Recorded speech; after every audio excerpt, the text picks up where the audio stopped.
What is up, NBA fans? So today we're going to be seeing why is Trae Young so unguardable. So it's only fitting to explore why Trae Young has been an absolute handful for the Knicks. To contain a long story short, because he can score the three different ranges. Upon reviewing a couple of the regular season games, he hasn't really changed his gameplay for the postseason. He's been doing exactly the same things.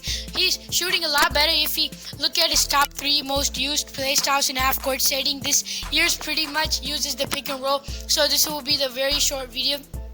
Something you'll notice very quickly is that he really loves to use floaters. In fact, he's a floater and root of all the problem for the Knicks. Let me explain it. If the defense plays slow and the coverage like this, which almost inserting to Trae and launching the 3-ball and defense player too high to try to contest the potential 3, Trae Young quick blow everybody free lane hoop. And being said, the Knicks decided to go over the picks to run him off the 3-point line, while the big man drops just low enough to cover it. Driving lane, this coverage right there is the drop coverage. It's most commonly used to entice the ball handler to shoot the mid-range shot. And Trae Young here, and during the regular season this year, they attempt 372 floaters. That is about per game, and 63 games, and 47% shot floaters. So naturally, his mid-range shooting is pretty much the same as his floater, which is 47.9%, and 3.9 increase from the season before, which is really good for the amount of attempts he had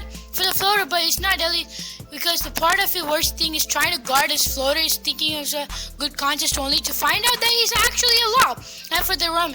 And another thing is the defense to worry about, the coverage needed to get a good shot contest, and Trae Young leaves then a wide open path roller. Ultimately, the defense in a picture on thing and situation, because Trae Young doesn't hesitate and he shares the ball, and either you give it to Trae Young for a floater or collapse shot. And teammates, he's averaged 9.4 assists per game this year, and his assist turnover ratio slightly improved to 2.3. Isn't bad at all. Overall, Trae Young's pick and roll scoring frequency is 44.4%, which is okay. Now, something I want to do and touch up on before ending this video is just something he rarely does pretty good, and I kind of think that you wish it more frequently, because tough cover, changing direction, and he stays really ground, which is so difficult to stay in front of the defender, and the defender can't guard him that much and trigger 3, and so do that. It leaves him wide open, and blow by, he just drills the green 3. So his shooting actually worse. And last season, technically a below average in 3-point last year, and he has gotten really good.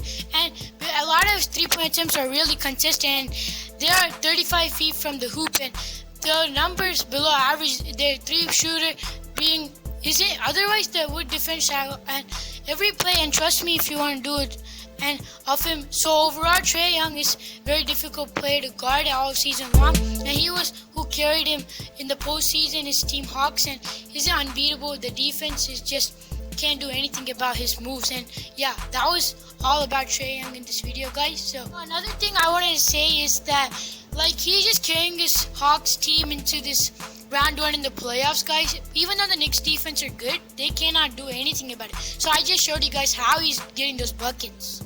So that's it for the video. Please comment down below if you guys think Trae Young is unguardable. So that's it. That was the end of the video. So like I said before, we're trying to reach 300 subs by the end of June, and thanks for watching. So please remember to give this video a like, share, and subscribe, and we'll meet you guys in another awesome interest video. Bye, guys.